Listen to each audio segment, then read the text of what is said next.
আমরা নতুন সরকারের কাছে আশা করবো যে সমস্ত অনৈতিকভাবে নিয়মগুলো বর্তমানে তো পায়েস করার পর সেখানে আমাদের ট্রাফিক পুলিশরা ভালোভাবে যাতায়াত করতে পারে, পুলিশরা ভালোভাবে যাতায়াত করতে পারে, যে কোনো দুর্ঘটনা করতে পারে। প্রত্যেকটাই দেখা যাচ্ছে যে এখানে অস্থায়ী দোকান করে গিয়েছে, আবার কোথাও পাকাপোক্তভাবে করে নিয়েছে। এটা আমাদের দরকার এবং যত্র গাড়ি দাঁড়িয়ে থাকে সেইগুলো খুব অসুবিধা হয় যাত্রীদের চলাফেরা। সেটা যাতে না হয় সেটা আমরা দাবি রাখছি। আর আমরা যেটা মূল রাস্তা ছাড়া ফুটপাথগুলো টোটো এবং দোকানে ভর্তি হয়ে যাচ্ছে, ফলে মানুষ যাতায়াত পর্যন্ত করতে পারছে না। একটা পরিবর্তন এসেছে, মানুষ অনেক আশা জাগিয়েছে, মানুষের মনে যে নতুন হয়তো হবে। নতুন সরকারের কাছে আমার অনুরোধ যে এইটা দেখুন, অন্তত যে সার্বিক দৈনন্দিন যে চাহিদাটা, তারা যাতায়াতের এই জায়গাটা ফুটপাথ দখলমুক্ত করতেই হবে। নাহলে অনেকবারই মাইকে অ্যানাউন্স হয়েছে কিন্তু প্রশাসনে কোনো সুরা হয়। আমার নাম হচ্ছে যে সঞ্জীব ঘর, আমার বাড়ি কলকাতা ঘাটালে। আর আমি ম্যাক্সিমাম টাইমে ফুটপাতার আমার এখানে কাউন্টার আছে, কম্পিউটারের দোকান। ব্যাপারটা হচ্ছে যে ফুটপাতে যেভাবে দখল হয়ে আছে তাতে সাধারণ মানুষ প্রত্যেকেই বিপর্যস্ত হচ্ছেই। হ্যাঁ, রাস্তা ক্লিয়ার থাকছে না। এই কালকের ঘটনা আমি বলছি, একজনের ব্যাগ ছিনতাই করে নিয়ে চলে যাওয়ার একটা উপক্রম হয়েছিল, যা কোনোভাবে সে সামাল দিয়ে দিয়েছে। কিন্তু পরিষ্কার রাস্তা না থাকার জন্য এই সমস্যাগুলো হয়েই থাকছে। আমি নতুন সরকারের কাছে আবেদন রাখবো, বা যাই হোক, এটা যাতে পরিষ্কার হয়। এই দুটো লেনের দুপাশে যে ফুটপাথগুলো তৈরি করা হয়েছে, সেই ফুটপাথগুলো কিন্তু কোনোভাবেই মানুষের চলাচলের যোগ্য থাকছে না। দেখাই যাচ্ছে যে সেগুলোতে সবসময় কিছু না কিছু ভেহিকেলস দাঁড় করানো আছে, কখনো অ্যাম্বুলেন্স, কখনো অন্য কোনো গাড়ি, যেগুলো ওখানে থাকার কথা নয়। থাকলে মানুষ যাতায়াতের পক্ষে খুবই অসুবিধাজনক। যারা চলাচল করবেন ওই রাস্তায় যারা যেতে বাধ্য হবে।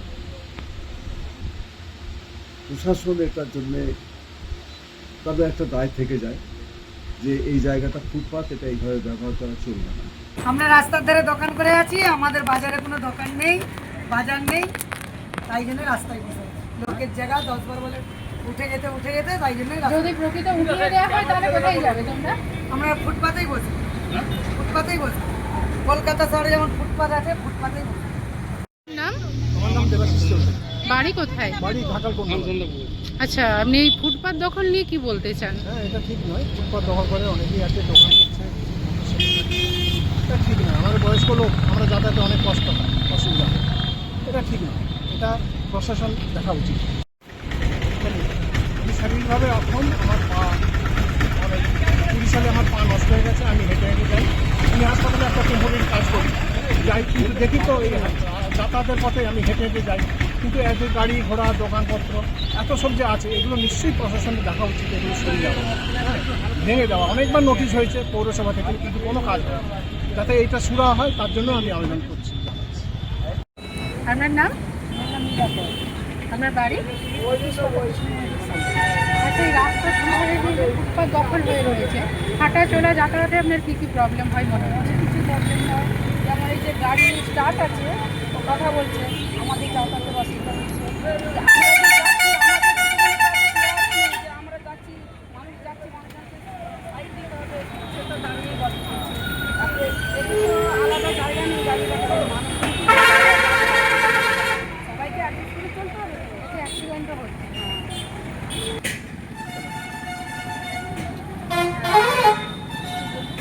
আপনার এই নতুন সরকারের কাছে আবেদনটা কি? হ্যাঁ, আমাদের এইসব আমাদের দিকে মুক্ত করতে হবে, যে দখল মুক্ত করতে হবে, ফুটপাত দখল মুক্ত করতে হবে। আপনার নাম? নমস্কার, আমি তাপস কুমার পোড়েল। আপনার বাড়ি? ঘাটালে 16 নম্বর ওয়ার্ড, কলেজের পাশেই বাড়ি। আচ্ছা, এই ফুটপাত যে দখল হয়ে রয়েছে, সাধারণ মানুষ যে চলতে ফিরতে পারছে না, এই বিষয়ে আপনি কি বলতে চান? এটা তো দৈনন্দিন যন্ত্রণা। বাড়ি থেকে বেরোলে এইখানটা দিয়ে চারিদিকে যেতে হয়। আমরা অনেক আশা নিয়েছিলাম যখন বড় করে বিরাট করে রাস্তাঘাট হলো, যে এখানটা খুব সুন্দর করে সৌন্দর্যায়নের কথা ছেড়ে দিচ্ছি, প্রয়োজনটুকু আমরা পাচ্ছি না। সবচেয়ে বিপজ্জনক অবস্থা হচ্ছে একটু পাশে এই হরিমোড় যেখানটা বলছি, এর পাশে এই যে কানেক্টিং, যেটা একদম এদিকে বন্দর, প্রতাপপুরের দিকে লোকজন থেকে শুরু করে রানীচক, মনোহরপুর, এদিকে রাস লোক আসছে, অটো টোটো এমনকি টেকারে করে লোকজন এসে নামছে, তারা ওইটা ক্রস করে গিয়ে উঠবে কোথায় সেটা খুঁজে পাচ্ছে না। মুখটাতে একটা ফলের দোকান বসে আছে একদম লাইন টাচ করে। তার প্রসঙ্গ হচ্ছে ঘাটালে যে ঘাটাল পাঁশকুড়া রোড, যেটা আমরা NH 116A বলে জানি, এই প্রসঙ্গে কিছু কথা বলার আমার ইচ্ছা হচ্ছে আজকে। সেটা হচ্ছে যে ঘাটালের মধ্যে যে অংশটা দিয়ে ওই রাস্তাটা গেছে তার মধ্যে দুটো লেন আমরা দেখতে পাই। মাঝখানে দুটো লেন আছে, একটা পাঁশকুড়ার দিকে যাচ্ছে, একটা পাঁশকুড়ার দিক থেকে ঘাটালের দিকে আসছে। এই দুটো লেনের দুপাশে যে ফুটপাথগুলো তৈরি করা হয়েছে, সেই ফুটপাথগুলো কিন্তু কোনোভাবেই মানুষের চলাচলের যোগ্য থাকছে না। দেখাই যাচ্ছে যে সেগুলোতে সবসময় কিছু না কিছু ভেহিকেলস দাঁড় করানো আছে, কখনো অ্যাম্বুলেন্স, কখনো অন্য কোনো গাড়ি, যেগুলো ওখানে থাকার কথা না। থাকলে মানুষ যাতায়াতের পক্ষে খুবই অসুবিধাজনক। যারা চলাচল করবেন ওই রাস্তায় যারা যেতে বাধ্য হবে, তার কারণও আছে, তো ওখানে যেতেই হয় মানুষকে। কলেজ আছে, অসংখ্য দোকানপাট আছে, নার্সিংহোম আছে, হসপিটাল আছে, আরও অনেক কিছু। কিন্তু এই ফুটপাথটাকে যে অ্যাকচুয়ালি ওই জায়গাটা যে ফুটপাথ, এটা বোঝাবার চেষ্টা কোনো তরফ থেকে আমরা দেখতে পাই না। প্রশাসন এটার জন্যে তাদের একটা দায় থেকে যায় যে এই জায়গাটা ফুটপাথ, এটা এইভাবে ব্যবহার করা চলবে না। পৌরসভার একটা দায় থেকে যায় যে আমি সেই জায়গায় কোনো রকম কোনো অবরোধ হলে সেটাকে সরিয়ে দিতে বাধ্য থাকবে। কিন্তু এরা কেউই এই বিষয়ে কোনো সচেতন তো নয়, এবং মনে হচ্ছে যেন চোখ বন্ধ করে আছে, আমরা দেখব না, যা হচ্ছে হতে পারে।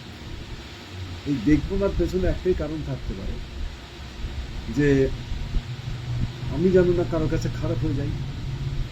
প্রশাসন ভাবছেন আমি কারোর কাছে খারাপ হতে চাই না, আর পৌরসভা ভাবছেন একই ঘটনা। আমি তো কাউকে ওখান থেকে উঠতে বলা মানে তাদের যে কারো কারো ব্যবসা, কারো কারো হয়তো এই সমস্ত গাড়িগুলো যারা ভাড়ায় খাটায় তাদেরও ওগুলো ব্যবসায়ী, এগুলো সহায়তা বলা মানেই তাদের জন্য আমাকে জায়গা দিতে হবে, সেটা দেওয়ার আমার ক্ষমতা নেই।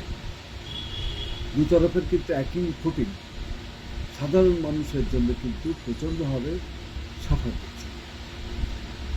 আমরা জানি এই ফুটপাথ থাকার কারণে এবং ফুটপাথটাকে অবরুদ্ধ করে রাখার কারণে বেশ কিছু অ্যাক্সিডেন্ট ঘটেছে।